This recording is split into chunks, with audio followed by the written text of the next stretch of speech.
Hello guys, welcome back to the official channel of Mudarnet where we discuss all technology related things. So, I am Arun and you are watching the official channel of Mudarnet.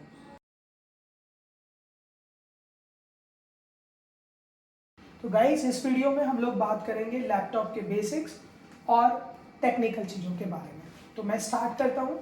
आप देख रहे हैं ये del का एक laptop है मेरे पास और ये जो मॉडल नंबर है वो लैटिट्यूड 3480 मॉडल है। इस लैपटॉप को अगर आप खोलेंगे तो आप देखेंगे कि इस लैपटॉप का जो स्क्रीन साइज है वो 14 इंच है। आप ज़्यादातर कंपनीज में देखेंगे जहाँ भी आपको 14 इंच का लैपटॉप ही ज़्यादातर मिलेगा। वैसे डिफरेंट साइजेस में भी ये लैपटॉप अवेलेबल होते हैं। 15 इंच में 15.6 इंच लैपटॉप और एप्पल्स में अगर आप जाते हैं तो थोड़ा सा स्क्रीन साइज डिफरेंट मिलेगा। आपको 11 इंच का भी लैपटॉप देखने को मिल जाएगा, 13 इंच लैपटॉप भी देखने को मिल जाएगा। तो ये इसका स्क्रीन साइज होता है। अगर आप किसी लैपटॉप के स्क्रीन साइज को नापना चाहते हैं कि ये लैपटॉप कितने इंच का है तो आपको यहाँ से स्टार्ट करते हुए यहाँ तक नापना पड़ेगा और जब आप इसे मेजर करते हैं तब आप बता सकते हैं कि ये लैपटॉप कितने इंच का है। तो ये बात हो गई इसके लैपटॉप के स्क्रीन साइज की। इसके बाद ये इसका ट्रैक पैड, ये कीबोर्ड, ये स्टार्ट बटन, ये इसका स्पीकर और ये इसका कैमरा है। ये बहुत ही बेसिक चीज़ है जो हर एक यूज़र को पता होती है। अब हम थोड़ा सा टेक्निकली जानेंगे कि और क्या क्या चीज़ें होती है जो शायद एक बेसिक यूज़र को ना पता हो। बट बहुत सारे हमारे यूज़र्स, हमारे व्यूअर्स ऐसे होंगे जो इन सब चीज़ों को पहले से जानते होंगे तो वो वीडियो को स्किप भी कर सकते हैं, और जो लोग इनको नहीं जानते हैं तो मैं रिक्वेस्ट करूंगा कि इस वीडियो को फास्ट फॉरवर्ड कर ना देखें और एक एक चीज़ को ध्यान से सुने ताकि वो ज़्यादा से ज़्यादा चीज़ों को समझ सकें। तो अभी शुरू करते हैं। इस लैपटॉप में सबसे पहले मैं बात करूंगा पोर्ट्स की। अब ये पोर्ट्स क्या होते हैं? पोर्ट्स ये आपके इनपुट और आउटपुट डिवाइसेस को कनेक्ट करने के लिए जो पोर्ट्स बने होते हैं इसमें ये आपके डिवाइसेस को, एक्सटर्नल डिवाइसेस को कनेक्ट करने के लिए यूज होते हैं। तो इसमें मैं सबसे पहले बात करता हूँ आपके इस वाले पोर्ट की। इसमें आप देखेंगे VGA पोर्ट, ये वाला जो पोर्ट है VGA पोर्ट इसको बोलते हैं। इसमें आपको 15 होल्स मिलेंगे और ये इस पोर्ट का क्या काम होता है, इस पोर्ट को आप एक VGA केबल के थ्रू आपके एक्सटर्नल मॉनिटर से कनेक्ट कर सकते हैं और जो भी आपके लैपटॉप में प्ले हो रहा होगा वो आप सेम चीज आपके दूसरे एक्सटर्नल मॉनिटर में देख सकते हैं। इसके अलावा ये USB पोर्ट है। सभी लोग USB पोर्ट के बारे में जानते ही हैं किस काम आता है, फिर भी मैं बता देता हूँ आपको। आपका मोबाइल, आपका माउस, आपका keyboard, headphone, speaker, even printer, कुछ भी मोस्टली डिवाइसेस इस पोर्ट में कनेक्ट होती है। इसके बाद आप देखेंगे एक इसमें ये इस तरह का पोर्ट आपको दिखाई दे रहा है, ये SD कार्ड रीडर है। अगर आप कोई SD कार्ड यूज़ कर रहे हैं, आपके कैमरा में SD कार्ड होते हैं, आपके फ़ोन में SD कार्ड होते हैं, उनको रीड करने के लिए भी आप इस लैपटॉप का यूज़ कर सकते हैं।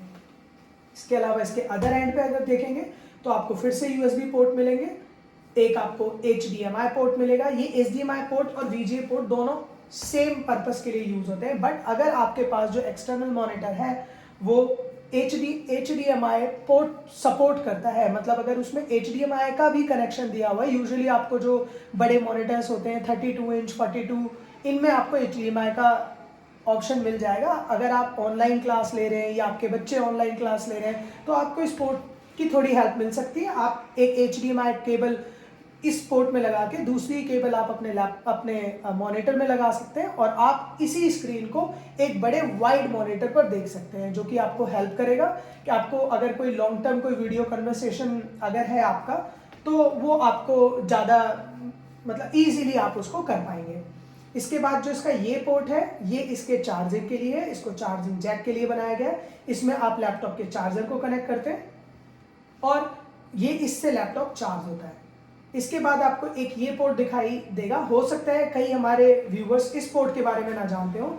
ये पोर्ट लैन पोर्ट होता है जो कि हमारे इंटरनेट को वायर्ड, अगर हम वायर्ड इंटरनेट यूज करना चाहते हैं तो हम इस पोर्ट का यूज करते हैं। अगर आप वायरलेस इंटरनेट यूज कर रहे हैं, लाइक अगर आप वाईफाई से कनेक्टेड है तो आपको इस पोर्ट की जरूरत नहीं पड़ेगी। बट अगर आप इसी लैपटॉप को वायर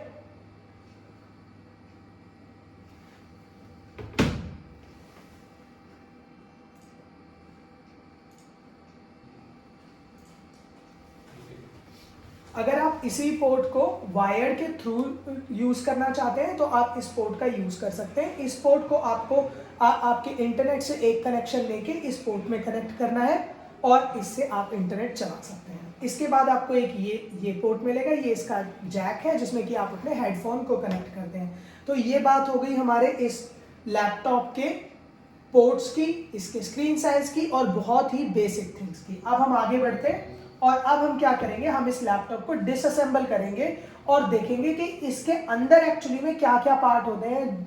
जैसा कि हमने सुना होगा RAM, hard drive, processor, DVD, battery, ये एक्चुअली में इस लैपटॉप के अंदर किस तरीके से असेंबल्ड रहती हैं उनको भी कोशिश करेंगे देखने की।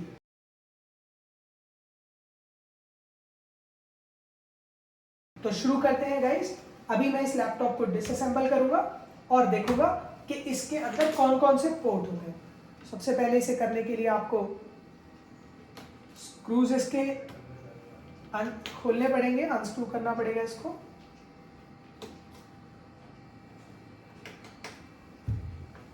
आप आपके लैपटॉप को अनस्क्रू कर लीजिए। बट मैं रिक्वेस्ट करूंगा, अगर आप लैपटॉप आपका खुद का लैपटॉप है और आप अच्छे से अनस्क्रूज और डिसअसेंबल करने में कंफर्टेबल नहीं है तो प्लीज़ इसे घर पे अपने लैपटॉप के साथ ट्राई ना करें। आप कोशिश करें कि किसी एक्सपर्ट की निगरानी में ही आप ये काम करें, जिससे कि आपके लैपटॉप का या आपके किसी डिवाइस का नुकसान नहीं होगा। इसे खोलने के लिए हम लोग इस टूल की हेल्प ले सकते हैं। इस टूल से आप इसको कोने से इस तरीके से चला लेंगे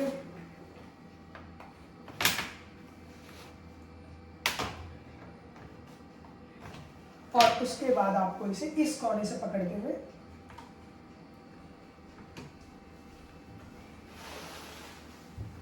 आप इसको खोल सकते हैं। खोलने के बाद ये लैपटॉप आपको निकाल लेना है। इसका ये बैक कवर है, इसको आपको निकालना पड़ेगा।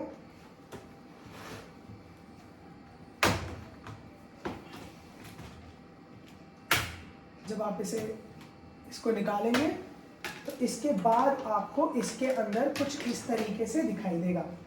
कुछ ऐसा ये लैपटॉप आपको अंदर से दिखाई देगा। अगर आप कोई दूसरा लैपटॉप यूज़ कर रहे हैं, सोनी, सैमसंग या एचपी या कोई अदर ब्रांड, तो हो सकता है थोड़ा सा आपको इसका पोजीशनिंग डिफरेंट मिले, आपको फैन यहाँ मिल जाए, आपको बैटरी वहाँ मिल जाए। बट ये जो आइटम्स इसमें लगे हुए हैं, जो इसमें इक्विपमेंट्स लगे हुए हैं, वो हर एक लैपटॉप में आपको ऑलमोस्ट सेम ही दिखाई देंगे। तो हम शुरू करते हैं सबसे पहले इस चीज़ से। ये आप देख सकते हैं डेल 42WH, ये जो पार्ट है इतना बड़ा जिसे आप देख पा रहे हैं, ये इसकी बैटरी है, ये इसको पावर देती है।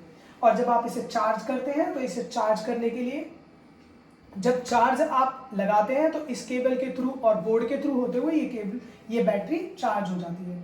चार्ज होने के बाद ये बैटरी अपनी पावर इस बोर्ड को यहाँ से डिलीवर कर देती है।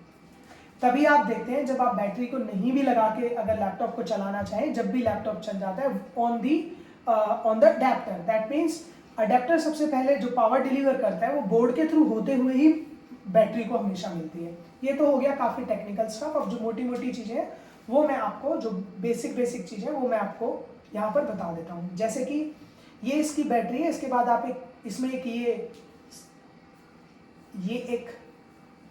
स्टिक देख सकते हैं। ये इस स्टिक्स को अगर काफ़ी सारे व्यूअर्स हमारे जानते होंगे कि ये रैम है।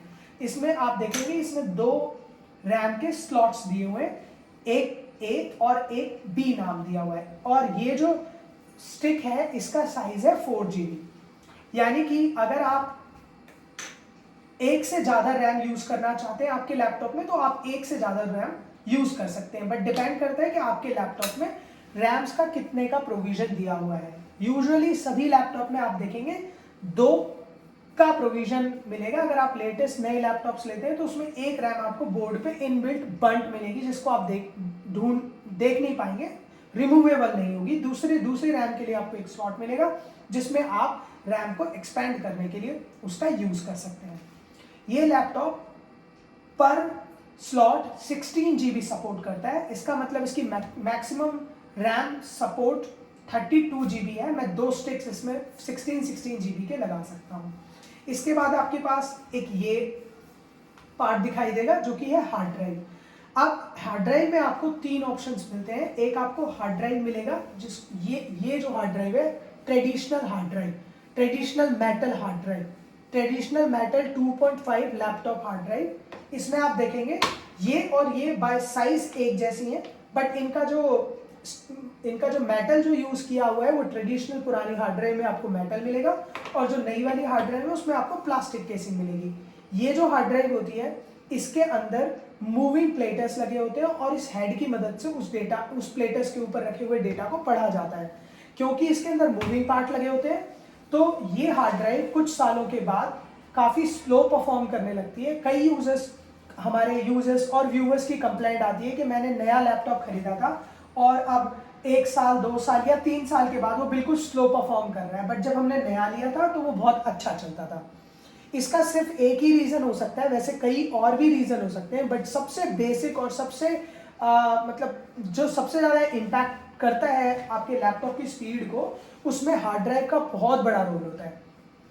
ये हार्ड ड्राइव जब आप 2 से 3 साल यूज़ कर लेते हैं तो उसके जो अंदर के प्लेटर्स होते हैं वो घिस जाते हैं, और उस पे से डेटा को रीड करने के लिए जो इसका हेडर होता है उसको थोड़ा टाइम ज़्यादा लगता है, जिस टाइम की वजह से आपका लैपटॉप स्लो परफॉर्म करने लगता है। तो अगर आप चाहते हैं कि आपका कोई 3 साल 4 साल या 5 साल पुराना लैपटॉप जिसको आप ऑलरेडी यूज़ कर रहे हैं बट वो स्लो परफॉर्म कर रहा है, तो आप उसके लिए क्या कर सकते हैं, आप उसके लिए उसमें हार्ड ड्राइव को रिप्लेस कर सकते हैं with a new SSD drive.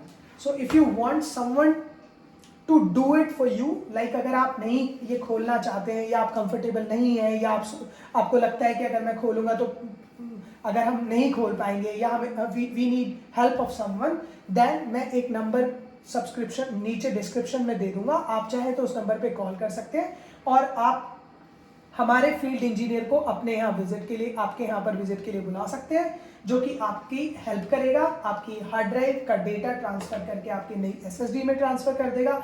इसमें भी आपको 2 ऑप्शन मिलेंगे, आप चाहेंगे तो नया विंडोज इस नया ऑपरेटिंग सिस्टम इसमें डाल सकते हैं और आपके डेटा को लेटर ऑन उसमें मूव कर सकते हैं।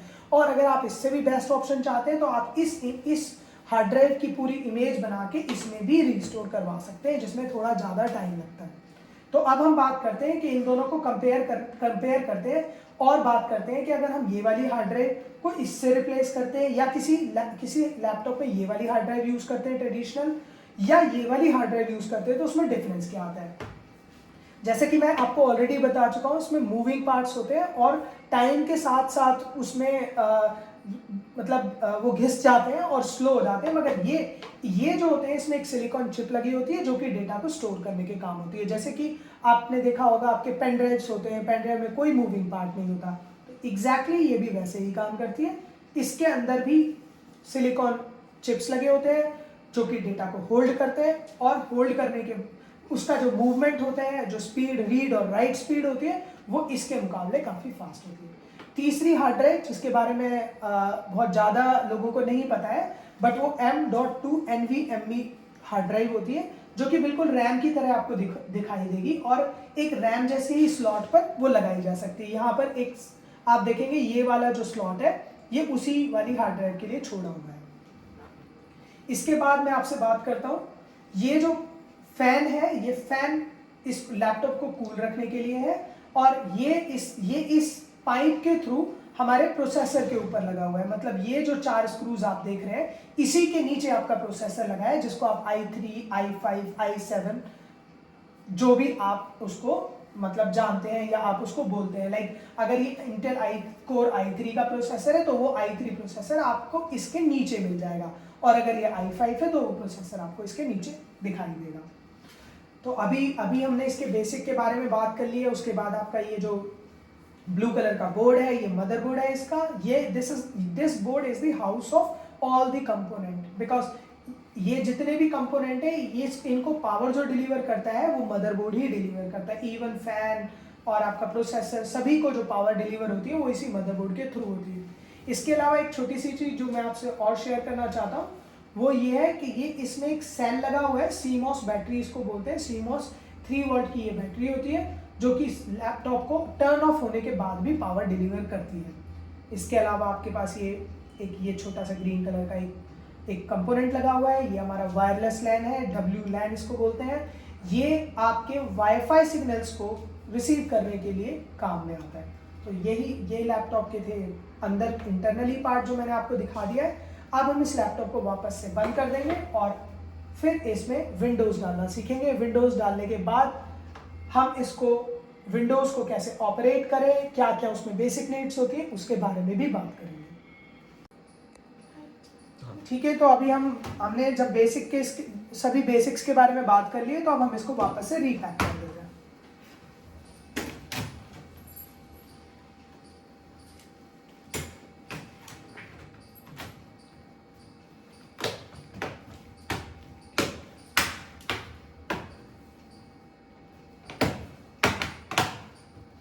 रीपैक करने के बाद आप स्क्रूज कस दें।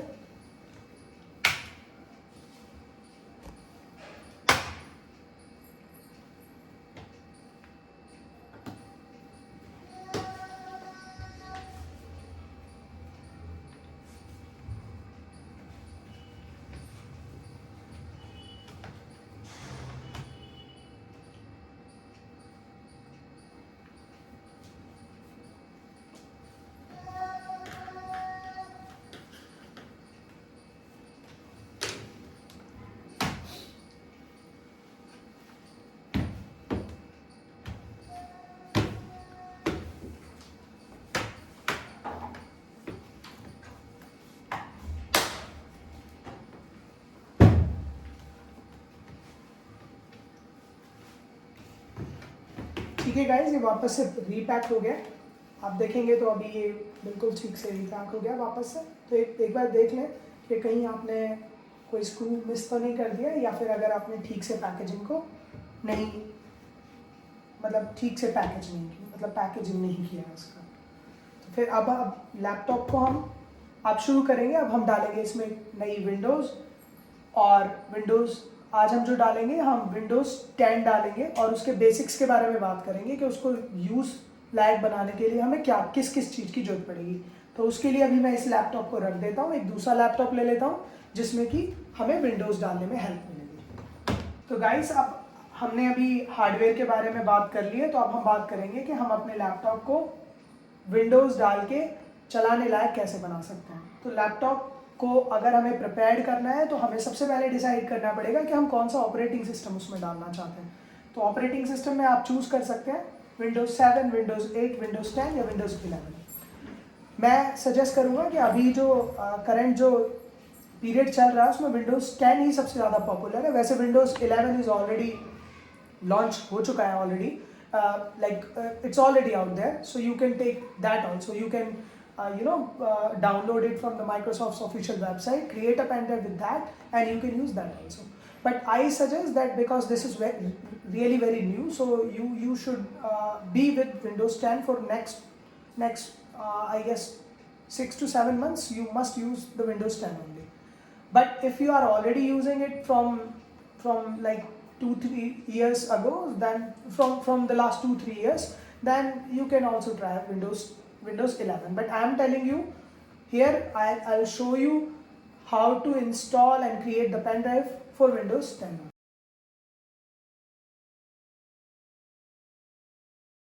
तो गाइज, जैसे कि हमने बात की थी कि हमें इसके लिए एक रनिंग डेस्कटॉप की ज़रूरत पड़ेगी, या लैपटॉप की एक रनिंग मशीन की ज़रूरत पड़ेगी, और एक हमें पेन ड्राइव की ज़रूरत पड़ेगी। तो वो हमने ऑलरेडी ले लिया है। तो हम शुरू करते हैं। सबसे पहले आप कोई भी ब्राउज़र चलाइए और गूगल ऑन कर सकते हैं। हम गूगल की हेल्प लेते हैं और यहाँ पर हम लिखेंगे डाउनलोड विंडोज़ 10,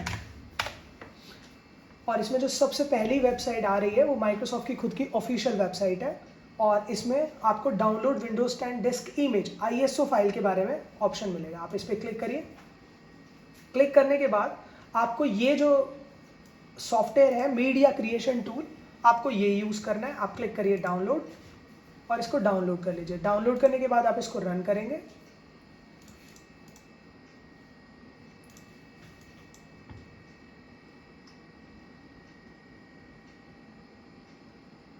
इसके अलावा और भी ऑप्शंस होते हैं, जिससे कि एक आप USB pen drive bootable pen drive बना सकते हैं, जैसे कि रूफूज है और भी अदर सॉफ्टवेयर है। बट मैं प्रेफर करता हूँ कि आप ये मीडिया क्रिएशन टूल, क्योंकि ये खुद माइक्रोसॉफ्ट वालों के ऑफिशियल वेबसाइट से डाउनलोड है और उनका खुद का टूल है, तो ऑब्वियसली ये ज़्यादा ट्रस्टफुल सॉफ्टवेयर रहेगा हमारे लिए। हम इसे एक्सेप्ट करते हैं।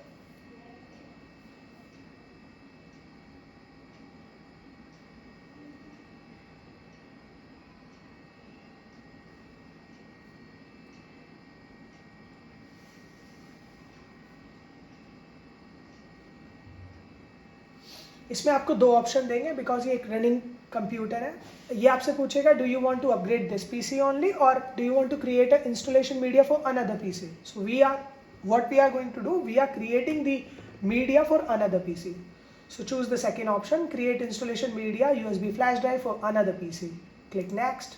Then you can see that यहाँ पे आपको लैंग्वेज एडिशन और आर्किटेक्चर मिलेगा देखने के लिए कि किस आर्किटेक्चर में और किस लैंग्वेज में आपको ये डाउनलोड करना है। तो मैं अभी इसको use the recommended options for this PC only पे चेक मार्क लगा के इसको नेक्स्ट करता हूँ।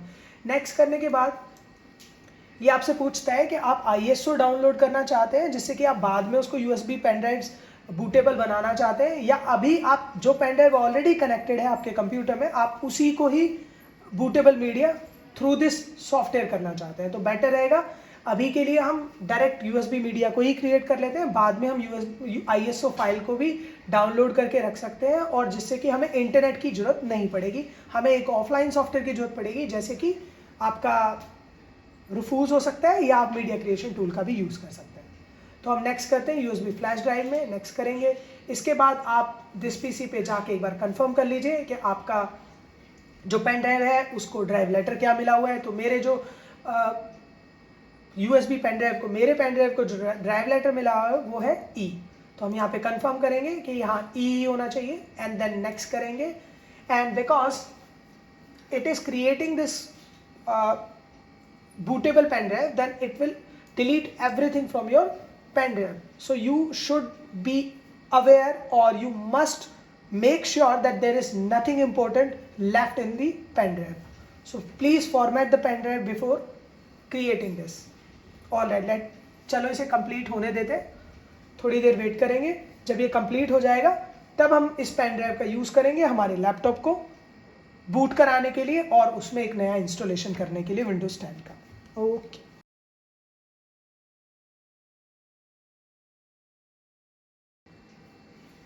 तो गाइस अभी हमने हार्डवेयर के बारे में जान लिया है कि लैपटॉप के अंदर इंटरनली क्या क्या पार्ट अवेलेबल होते हैं, क्या क्या कंपोनेंट लगे होते हैं। तो अब हम बात करेंगे कि हम जब लैपटॉप को हमने डिसअसेंबल कर लिया, वापस से उसको हमने असेंबल कर लिया, तो अब हम उसके बाद हमने फिर विंडोज़ की बूटेबल पेन ड्राइव भी रेडी कर ली है। तो अब हम इस पेन ड्राइव की हेल्प से इस लैपटॉप को बूट कराएंगे और इसमें विंडोज़ इंस्टॉल करेंगे।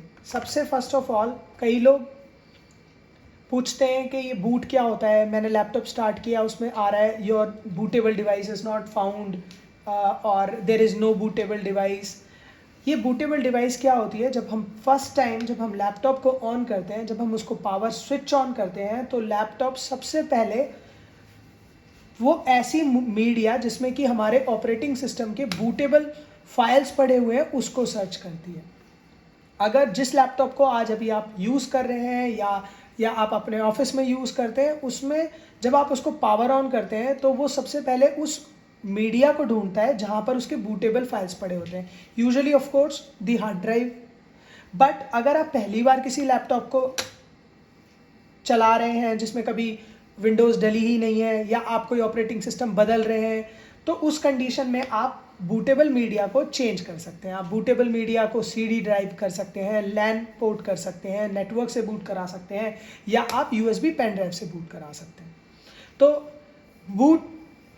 बूट प्रोसेस होता है जब हमारा लैपटॉप चलता है या हमारा डेस्कटॉप चलता है, it tries to find the boot files which is stored in the bootable media. It may be hard drive, it may be pen drive, it may be CD or other also. So let's start. आप open करेंगे इसको।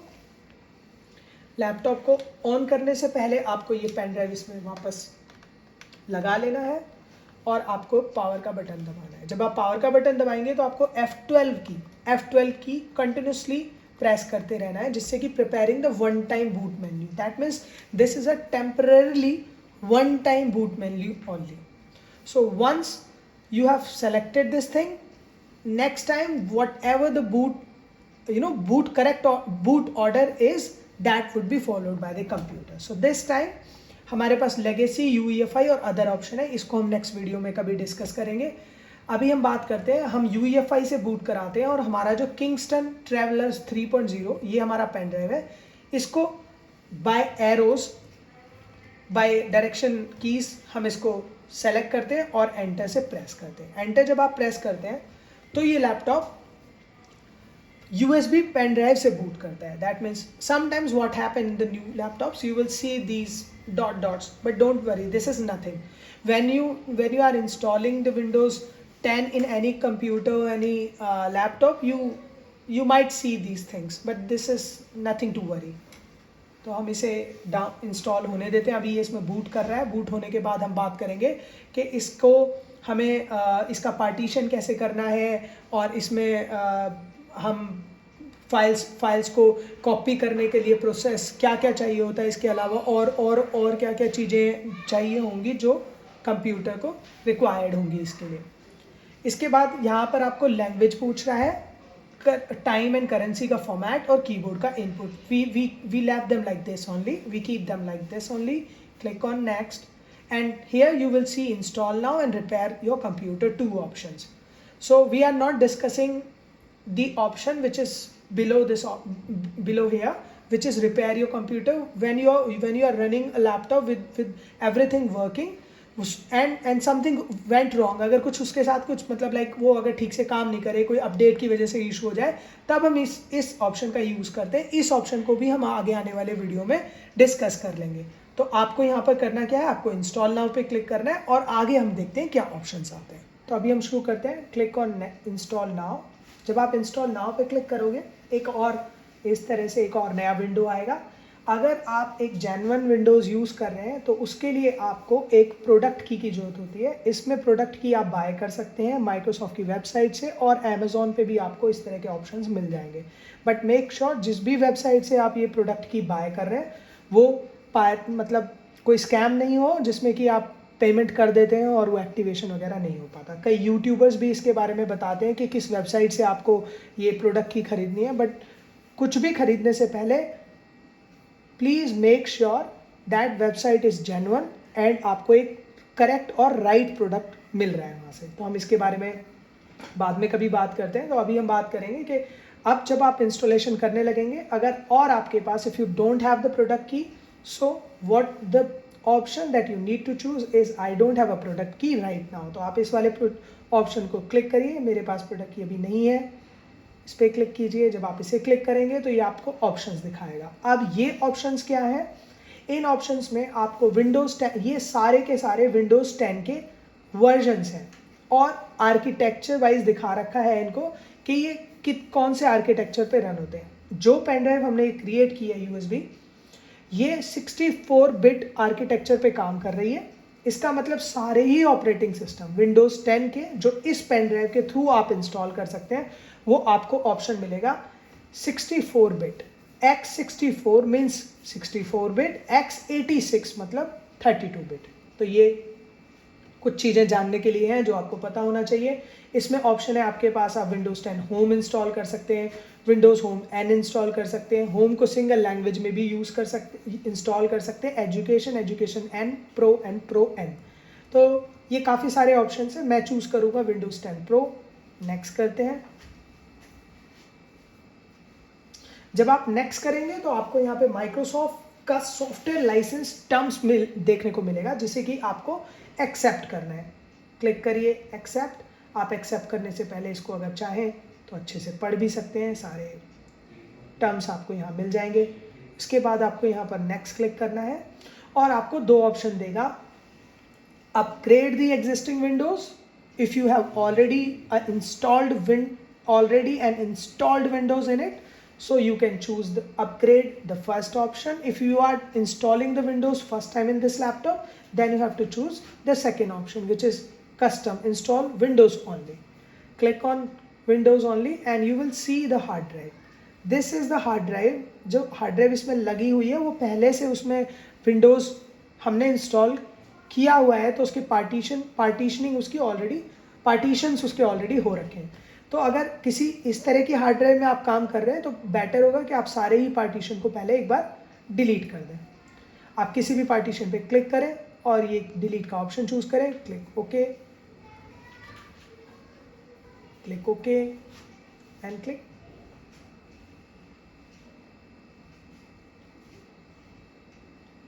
okay for this also. So now you can see the size of this hard drive is 465.8 GB. That means this laptop has a hard drive of 500 GB. You can create different partitions here also, or even after installing the Windows. So I recommend that you should create the partitions, different partition later on after installation the Windows only. So let's start. Click on next by selecting the entire hard drive. So now it started. अब ये सबसे पहले Windows की file को copy करेगा, उसके बाद file को रेडी करेगा इंस्टॉल करने के लिए, इंस्टॉल करेगा, इंस्टॉलिंग फीचर्स, अपडेट्स और लास्ट में इसको फिनिश करेगा। तो ये डिपेंड करता है कि आपका लैपटॉप कितना फास्ट है और किस हार्डवेयर कॉन्फ़िगरेशन पे आप काम कर रहे हैं कि कितनी देर में वो उसको इंस्टॉल कर पाएगा। बट इस स्क्रीन पे जो सबसे बड़ा चेंजिंग फैक्टर है वो इसके हार्ड ड्राइव का है। अगर आप हार्ड ड्राइव यूज़ कर रहे हैं तो ये स्लो काम करेगा, अगर आप SSD यूज़ कर रहे हैं तो ये उससे कहीं फास्ट काम करेगा। तो ये हम लोग ऑलरेडी डिस्कस कर चुके हैं कि अगर आप किसी लैपटॉप को यूज़ कर रहे हैं, उसकी स्पीड में आपको कुछ इशू आ रहा है, उसके बूट में कुछ इशू आ रहा है और लैपटॉप उतना अच्छा नहीं चल रहा है जितना कि आप एक्सपेक्ट कर रहे हैं, तो एक बार ज़रूर ट्राई करें उसको SSD डालने के लिए। अगर किसी लैपटॉप में आप हार्ड ड्राइव से SSD रिप्लेस कराना चाहते हैं तो आपके पास कई ऑप्शंस मिलेंगे। एक, आप आपकी एग्जिस्टिंग हार्ड ड्राइव को आपके लैपटॉप में से निकाल के बाहर रख दें और एक नई SSD को उसमें इंस्टॉल करें, जिसके लिए आपको लैपटॉप खोलना पड़ेगा। बट अगर आप ये लैपटॉप अनस्क्रूड करना नहीं जानते हैं और आपके पास प्रॉपर टूल्स नहीं है तो आप किसी एक्सपर्ट को इसके लिए ज़रूर कॉल करें, ताकि ये लैपटॉप को खोलना, बंद करना और लैपटॉप के अंदर किसी पार्ट्स को बदलना, ये किसी एक्सपर्ट के नज़र में ही होना चाहिए या एक्सपर्ट की निगरानी में होना चाहिए, जिससे कि आप कोई गलत किसी पार्ट को या किसी छोटे लॉक को तोड़ ना दें, जो कि बहुत आसानी से टूट जाता है। ये प्लास्टिक का लैपटॉप होता है, इसमें बहुत ही सॉफ्ट लॉक सिस्टम होता है जो कि आपके छोटे मोटे गलत टूल्स के यूज़ करने की वजह से टूट भी सकता है। तो अगर आप चाहते हैं कि मेरे लैपटॉप को मुझे अपग्रेड करना चाहिए with increasing the speed, with increasing the RAM, with increasing the hard drive, you can contact us also. मैं उसका डिस्क्रिप्शन नीचे डाल दूंगा, आप हमारे हेल्पलाइन नंबर पे कॉल कर सकते हैं और हमारी तरफ से फील्ड इंजीनियर आपके घर पे जाके आपकी हार्ड ड्राइव को चेंज करके नई हार्ड ड्राइव या नई SSD उसमें इंस्टॉल कर सकता है। तो आप उसके लिए हमें अप्रोच कर सकते हैं। अब आगे बढ़ते हैं इसके लिए। अब इस लैपटॉप में जो काम चल रहा है वो शायद काफ़ी स्लो है, तो आप अंदाज़ा लगा सकते हैं कि इसके अंदर जो हार्ड ड्राइव लगी है वो ट्रेडिशनल 500 GB हार्ड ड्राइव है, जो कि एक सॉलिड स्टेट ड्राइव नहीं है। वैसे भी अगर आप बाय साइज से भी पता लगा सकते हैं कि कौन सी हार्ड ड्राइव है और कौन सी SSD है, कौन सी M.2 SATA है, और इस तरह की इनके साइज़ के थ्रू भी आप पता लगा सकते हैं। जैसे कि अगर आपको कोई हार्ड ड्राइव का size 250 GB, 320 GB, 500 GB, 1 TB या 2 TB बताता है, तो आप मोस्टली आप अंदाज़ा लगा सकते हैं कि ये ट्रेडिशनल हार्ड डिस्क है, जो कि मेटल बॉडी वाली हार्ड ड्राइव होती है। और अगर आपको कोई साइज़ बताता है, वैसे कुछ ऐसे भी केसेस होते हैं जहाँ पर ये हार्ड ड्राइव का साइज़ मैच हो जाता है, जैसे कि आप 1 TB में हार्ड ड्राइव भी ले सकते हैं और 1 TB में आप SSD भी ले सकते हैं। बट यूजुअली इससे पहले के जो साइजेस हैं वो मैच नहीं करते हार्ड ड्राइव के साइजेस से। जैसे कि आप 250 GB में हार्ड ड्राइव ले पाएंगे, मगर आप SSD जब लेने जाएंगे तो आपको 240 GB में SSD मिलेगा। अगर आप 500 GB की हार्ड ड्राइव ले सकते, आप 500 GB की हार्ड ड्राइव बाय कर पाएंगे, मगर आप 500 GB की SSD का ऑप्शन आपको जल्दी से नहीं मिलेगा, उसमें आपको 480 GB का ऑप्शन मिलेगा। इसी तरीके से अगर आप NVMe M.2 SATA का यूज़ कर रहे हैं तो उसमें आपको 256 GB, 512 GB इस तरीके के साइज़ देखने को मिल सकते हैं। तो अब बात करते हैं कि हमें अभी हमारे लैपटॉप में कौन सी हार्ड ड्राइव का यूज़ करना चाहिए उसको सबसे बेस्ट परफॉर्मेंस पे यूज़ करने के लिए। अगर आपके लैपटॉप में साटा पोर्ट अवेलेबल है, अगर आपके लैपटॉप में, यूजुअली सभी लैपटॉप में आपको साटा पोर्ट ईजिली देखने को मिल जाएगा। आईडी पोर्ट बहुत बहुत पहले आया करते थे, जो कि अभी किसी भी लैपटॉप में आपको देखने को नहीं मिलेंगे। अगर आप कोई बहुत पुराना लैपटॉप उठा रहे हैं, लाइक 2003 या 4 या 5 का लैपटॉप, तब आपको एक आईडी का भी एक ऑप्शन देखने को मिल सकता है, जिस ऑप्शन का आप कोई यूज़ नहीं है। तो हम आगे बढ़ते हैं और बात करते हैं साटा पोर्ट की। अगर आपको साटा पोर्ट ऑप्शन अवेलेबल मिल जाता है तो आप उसमें आपकी हार्ड ड्राइव, आपकी ट्रेडिशनल मेटल मूविंग पार्ट्स वाली हार्ड ड्राइव यूज़ कर सकते हैं, और साथ में आप अपनी एसएसडी भी उसमें यूज़ कर सकते हैं। अगर आप उससे भी बेटर परफॉर्मेंस चाहते हैं तो आपको पहले देखना होगा कि आपका लैपटॉप M.2 या NVMe स्लॉट के साथ आया है या नहीं आया। यूजुअली कोई भी लैपटॉप जो 4th जनरेशन के बाद 6th या 7th generation, most probably in 5th generation also, these laptop comes with the slot for NVMe और what we called it M.2 SATA। तो अगर आपके पास लैपटॉप में वो वाला ऑप्शन है तो आपको बेटर है कि आप उस वाले ऑप्शन पे जाएं। थोड़ा सा महंगा जरूर होता है, बट परफॉर्मेंस वाइज इनसे बहुत ज़्यादा परफॉर्मेंस आपको इम्प्रूव देखने को मिलेगी उसमें। तो अभी अब 3 ऑप्शंस आपके पास मोस्टली, मतलब 3 ऑप्शंस आपके पास कॉमनली अवेलेबल है। कॉमनली मैं कहूँगा कि आपके पास 3 ऑप्शंस अवेलेबल है। एक traditional hard drive of 500 GB 1 TB or something, and the second option is for SSD 240 GB 480 GB or 1 TB or something, and the third option is the M.2 SATA or NVMe 256 GB 240 GB 512 GB or something. So you can choose from them also. So now we are installing like Windows in a 500 GB of traditional hard drive. तो इसको होने देते हैं और उसके बाद हम बात करते हैं कि once the installation has done, then what is the next procedure to create the to make the Windows 10 ready for you. So let's wait for this.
ये 100% कंप्लीट हो गया है। अभी ये अपडेट्स इंस्टॉल करेगा, कुछ सेकेंड्स में वो भी फिनिश हो जाएगा। जब ये कम्प्लीटली फिनिश हो जाएगा तो इसके बाद आपका ये कंप्यूटर जो है वो रीस्टार्ट होगा। तो कंप्यूटर जब रीस्टार्ट होने के लिए आएगा तो ये आपसे पूछेगा, do you want to manually restart this computer or it will restart automatically. तो जब ये ऑप्शन आएगा तब आपको आपका पेन ड्राइव इसमें से निकाल लेना है। ये आपको 10 सेकेंड दे रहा है। आप चाहें तो मैनुअल रीस्टार्ट भी कर सकते हैं इससे पहले और छोड़ सकते हैं, नहीं तो इसके पहले आप अपना पेन ड्राइव निकाल लीजिए, क्योंकि अब हमें इसकी कोई ज़रूरत नहीं है। जो भी बूटेबल फाइल्स हैं हमारी, वो ऑलरेडी हमारे हार्ड ड्राइव में पेस्ट हो चुकी हैं। अब हमारा जो विंडोज़ है वो रेडी होगा। रेडी होने से, जब ये रेडी होगा उस टाइम पर ये कुछ बेसिक इन्फॉर्मेशन हमसे पूछेगा, जो इन्फॉर्मेशन हमें बिफोर यूजिंग दिस लैपटॉप डालना पड़ेगा। लाइक कौन इसको यूज़ करेगा, उसका यूज़र नेम, उसका पासवर्ड, एंड कोर्टाना आपको यूज़ करना है या नहीं यूज़ करना है। These other things the computer will ask you and you have to give your inputs only.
यहाँ से पीसी आपका रीस्टार्ट होगा।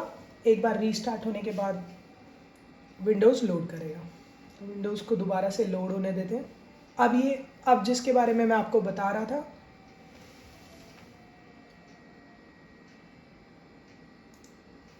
अब यहाँ से रीस्टार्ट होने के बाद पीसी एक बार फिर से विंडोज़ दोबारा से लोड करने की कोशिश करेगा और यहाँ से आपको वो बेसिक इनपुट्स डालने हैं जिनके बारे में हमने अभी थोड़ी देर पहले बात किया था। तो अब इसको रेडी हो जाने देते हैं।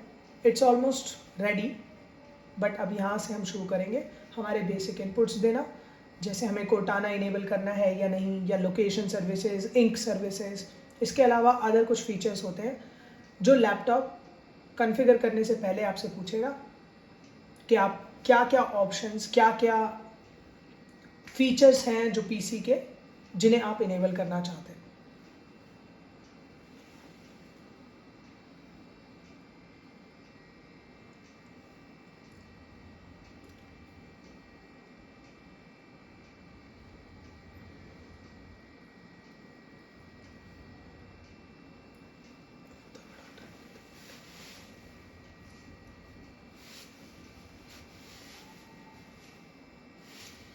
ठीक है, तो ये विंडोज़ अभी ऑलमोस्ट रेडी हो गई है।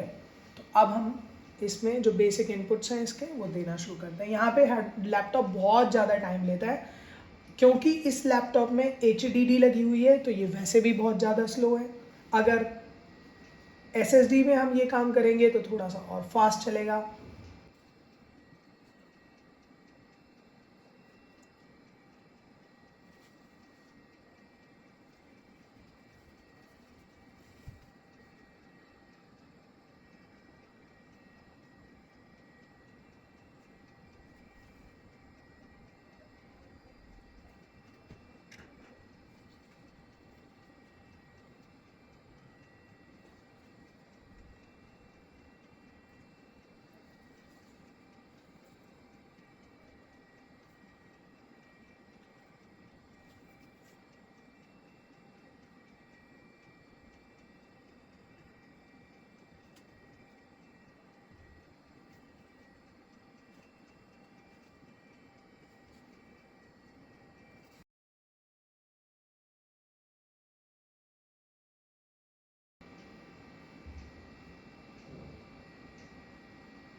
आ गया स्क्रीन।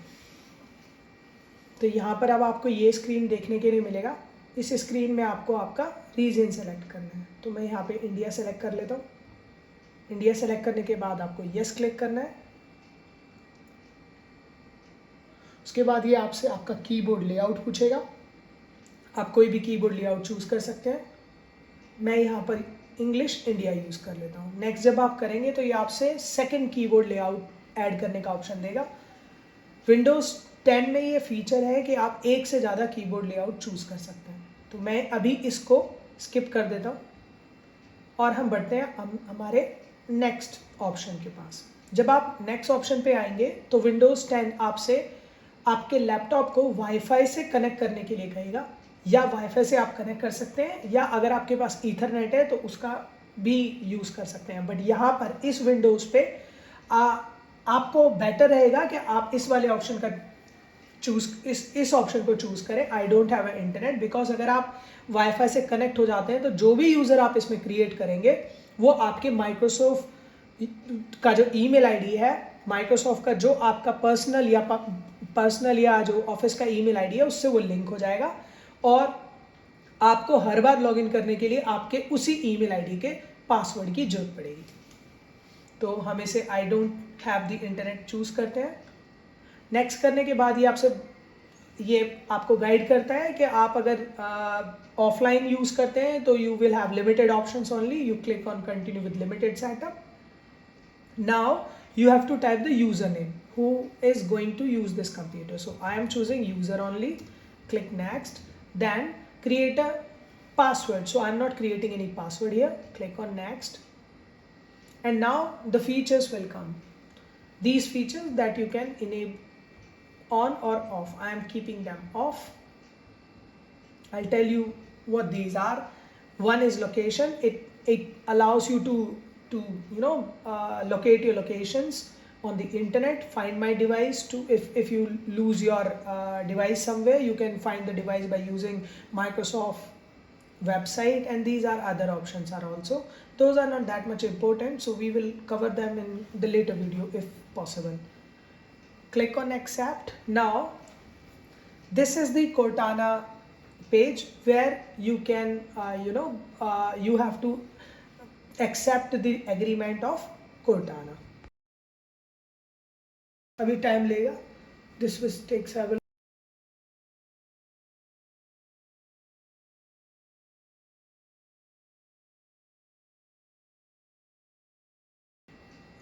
अच्छा, hi, now we are getting everything ready for you. You will get this message from Windows.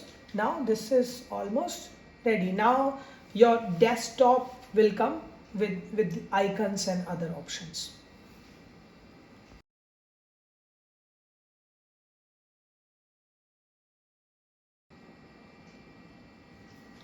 अब हमारा विंडो ये लोड हो चुका है। तो जब आप पहली बार ये विंडोज़ आप डाल लेते हैं तो स्क्रीन आपका बिल्कुल क्लीन और इस तरीके से दिखाई देगा। एक मैसेज आपको माइक्रोसॉफ्ट एज की तरफ से आएगा। अब ये क्या है, what is Microsoft Edge? Actually ये इंटरनेट ये ब्राउज़र ही है जो माइक्रोसॉफ्ट ने अभी रिसेंटली विंडोज़ 10 के साथ लॉन्च किया है। And don't get confuse with Microsoft Edge and internet explorer, because जब आप देखेंगे तो internet explorer is separately installed. That means Internet Explorer is another browser which is already installed in it. Now Windows 10 comes with two browsers. One is Edge, second is Internet Explorer. So you click on Get Started button, and it's showing that the new icon of this Edge is like this. So click on Complete Setup and click on Continue without signing in. Now I'm not connected to the internet, that's why it's showing like this. So just close it.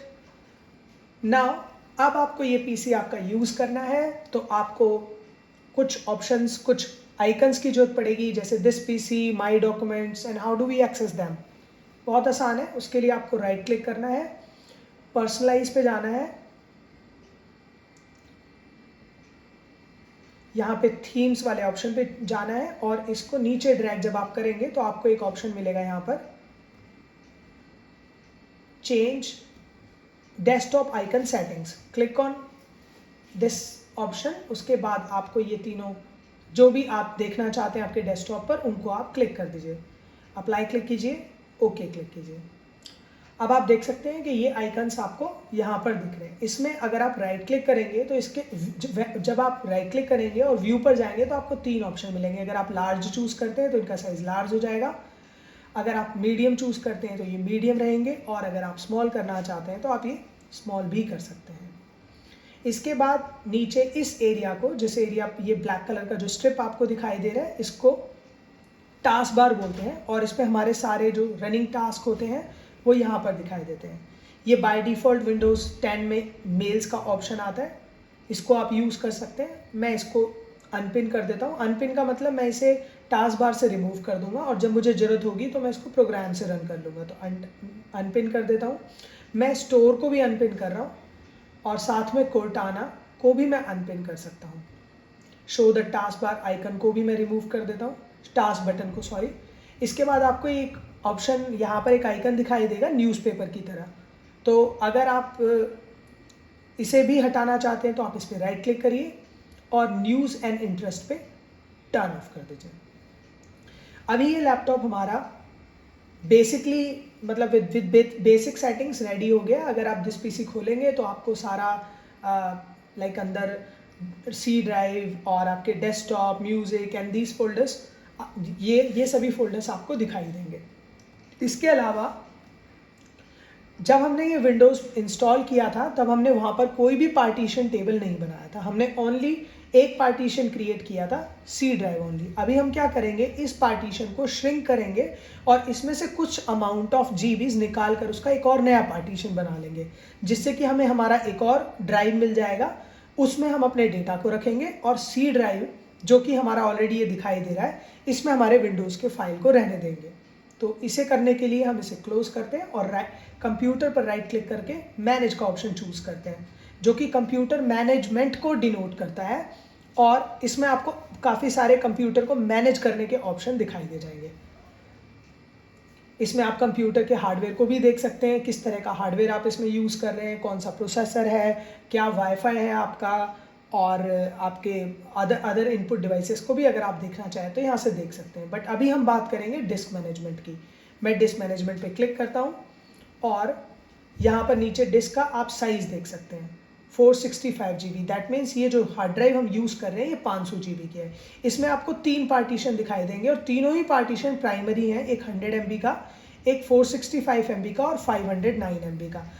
कई users मुझसे पूछते हैं कि जब हमने कोई partition create ही नहीं किया तो ये 100 MB और ये 509 MB का पार्टीशन ऑटोमेटिक कैसे क्रिएट हो गया। बट जब हम विंडोज़ डालते हैं तो विंडोज़ 7 से ये फीचर आ रहा है कि वो अपने विंडोज़ के बहुत ही ज़्यादा क्रिटिकल फाइल्स को एक अलग पार्टीशन खुद ब खुद क्रिएट करके उसमें रख देता है, ताकि उन फाइल्स के साथ कोई यूज़र के किसी प्रोग्राम से या किसी से कोई छेड़छाड़ ना हो और आपकी विंडोज़ लॉन्ग टर्म तक रन कर सके। अगर आप इनको दिखाना चाहते हैं तो आपको इनको भी ड्राइव लेटर असाइन करने पड़ेंगे। अभी हम उस पर नहीं जाते और हम हमारे सी ड्राइव में से वॉल्यूम को श्रिंक कर लेते हैं।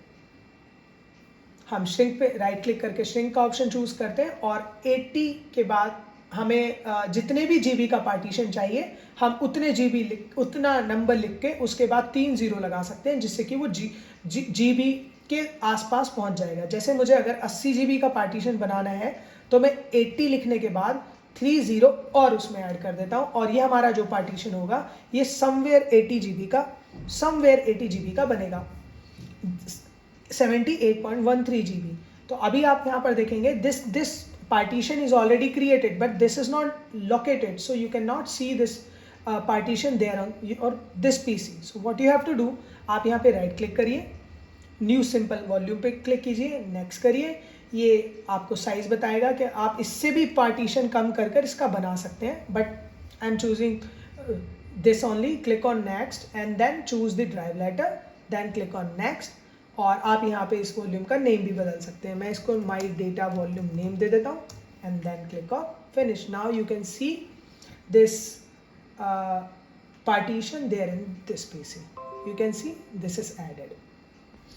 जब आप आपका दूसरा पार्टीशन इसमें ऐड कर लेंगे तो आप उसका ड्राइव लेटर भी चेंज कर सकते हैं, जैसे कि आपके दोनों डिस्क ड्राइव्स जो हैं वो कोने में आ रहे हैं और आपका जो राइटर है, DVD राइटर या रीडर जो है वो बीच में आ रहा है। तो अगर मैं इसका ड्राइव लेटर चेंज कर देता हूँ, लाइक इसको अगर मैं D बना दूंगा और इसको E, तो ये दोनों ठीक हो जाएंगे। तो इसको करने के लिए वापस से हमें कंप्यूटर मैनेजमेंट पे जाना पड़ेगा और आपके D ड्राइव पे राइट क्लिक करके change the drive and path, click on change और यहाँ से आप इसको F ड्राइव दे दीजिए क्योंकि E ड्राइव ऑलरेडी असाइंड है। यस कीजिए और उसके बाद आप वापस से आपके डी ड्राइव जो आपका ई ड्राइव है उसका लेटर चेंज करके उसको इस बार डी दे सकते हैं, क्योंकि डी अब फ्री हो गया आपका। आप डी क्लिक करेंगे ओके करके, और ये सिर्फ एक आपको एक मैसेज देता है कि अगर आपने कोई लिंक क्रिएट किया हुआ है या कुछ भी ऐसा किया हुआ है तो हो सकता है कि आपका प्रोग्राम ठीक से काम ना करे। बट क्योंकि ये पहली बार हमने अभी किसी तरह का कोई लिंक वगैरह कुछ क्रिएट ही नहीं किया है, तो हम इसको ईजिली यस कर सकते हैं विदाउट एनी प्रॉब्लम। जब आप ये क्लिक करेंगे तो आप देखेंगे कि यहाँ पे क्लोज करने के बाद आप दोबारा से एक बार ऑन कर लीजिए और दिस पीसी में C D and then F आ गया। अगर आप चाहें तो इसको दोबारा से E कर सकते हैं, वो आपके ऊपर डिपेंड करता है, या इसको F भी रहने दे सकते हैं। ये हो गया हमारा लैपटॉप। अब हम ये लैपटॉप हमारे लिए यूज़ के लिए काफ़ी हद तक रेडी हो गया है, बट इसमें अभी आपको एप्लीकेशन सॉफ्टवेयर्स की ज़रूरत पड़ेगी।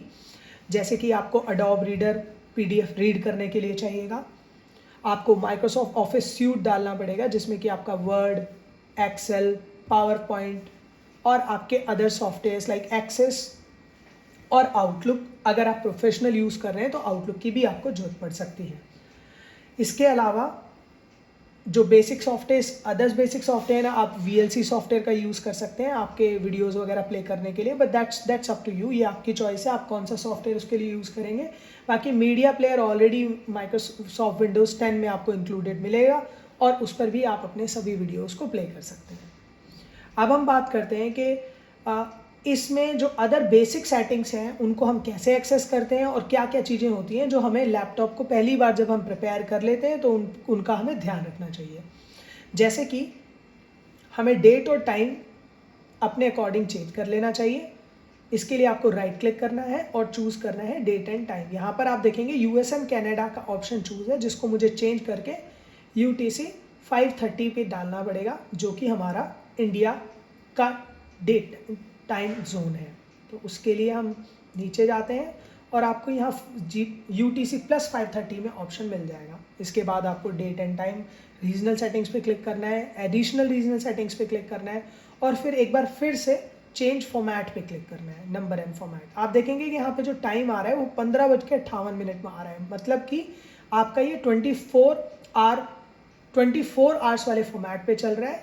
अगर आप जहाँ पर एच जो लिखा हुआ है, ये अगर आप बड़े में लिखा देखते हैं तो आप समझ जाइए 24 आवर्स का फॉर्मेट है, और अगर आप छोटे में लिखा देखते हैं तो आपको पता चलेगा कि ये 12 मतलब आपका 12 आवर्स वाला फॉर्मेट है। तो हम लोग 12 आवर्स वाले को करना चाहें तो आप यहाँ से इस ऑप्शन को सेलेक्ट कर सकते हैं।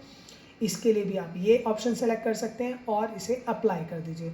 जैसे ही आप अप्लाई करेंगे आप टाइम देख पाएंगे 6 o'clock के आसपास PM में ये टाइम दिखा रहा है आपको। आप क्लोज कर दीजिए, इसको क्लोज कर दीजिए। इसके बाद हम बात करते हैं आपके विंडोज़ 10 के सेटिंग्स का, जिसके लिए आपको फिर से राइट क्लिक करना है, पर्सनलाइज पर जाना है और पर्सनलाइज में जाने के बाद आपको ये इस तरह का कुछ ऑप्शंस दिखाई देंगे। आपको होम पे क्लिक करना है और ये इसका आपको सारी सेटिंग्स आपको यहाँ पर दिखा देगा। मैं आपको ये दोबारा से रिपीट करूँगा क्योंकि हमारे जो नए व्यूअर्स हैं जो इन चीज़ों को बहुत अच्छे से जानते नहीं हैं, उनके लिए ये बहुत ही इंपॉर्टेंट चीज़ है। तो इसको मैं क्लोज करूँगा, एक बार फिर से राइट क्लिक करूँगा, पर्सनलाइज करूँगा। पर्सनलाइज करने के बाद इस होम के आइकन पे क्लिक करूँगा और आप इस वाले स्क्रीन पे आ जाएंगे। अगर आप कुछ चीज़ ढूंढना चाहते हैं और उसको आप नहीं ढूंढ पा रहे हैं तो आप यहाँ पर लिखकर उसको देख सकते हैं। जैसे कि मैं ब्लूटूथ लिखना चाहता हूँ तो आपको ब्लूटूथ का डिवाइस, ब्लूटूथ ऑप्शंस यहाँ पर दिखा देगा। अगर इसके अलावा मैं अपना स्टोरेज देखना चाहता हूँ तो यहाँ पर मुझे ये स्टोरेज के बारे में दे देगा, storage settings and all. That means यहाँ पे आपको ऑलमोस्ट सभी ऑप्शंस आपको एट अ ग्लांस मिल जाएंगे। आप यहाँ पर सर्च करके कुछ भी देख सकते हैं। जैसे कि मैं अगर कंप्यूटर को अपडेट करना चाहूँ तो मैं अब चेक फॉर अपडेट का ऑप्शन भी मुझे यहीं मिल जाएगा। इसके अलावा अगर आप मैन्युअली जाना चाहते हैं, किसी ऑप्शन पे क्लिक करके अंदर जाना चाहते हैं तो उसके लिए भी आपको यहाँ सारे ऑप्शंस मिल जाएंगे। कई हमारे व्यूअर्स कहते हैं कि ये विंडोज़ 10 का यही कंट्रोल पैनल है। एक्चुअली में ये उसका कंट्रोल पैनल तो नहीं है, बट हाँ सारे कंट्रोल पैनल से रिलेटेड सभी ऑप्शंस आपको यहाँ मिल जाते हैं। अगर आप इसके कंट्रोल पैनल को एक्सेस करना चाहते हैं तो आप कंट्रोल पैनल को भी एक्सेस कर सकते हैं। उसके लिए आपको विंडोज़ एंड R की प्रेस करना है और उस पर कंट्रोल टाइप करना है। उस पर जब आप कंट्रोल टाइप करेंगे तो आपको यहाँ पर आपका कंट्रोल पैनल खुल के दिख जाएगा। आप उसकी कैटेगरी को चेंज कर सकते हैं लार्ज या स्मॉल आइकन्स में। ये आपको कुछ विंडोज़ 7 जैसा फील देगा, बट ये कंट्रोल पैनल है। तो इसके एक एक ऑप्शन के बारे में हम बाद में बात करेंगे। तो अभी हम इसको क्लोज कर देते हैं। I hope you enjoy this video. If you like this video, please subscribe our channel. And if you want others to learn the same thing, please share this video. We will be waiting for your comments also. Thank you.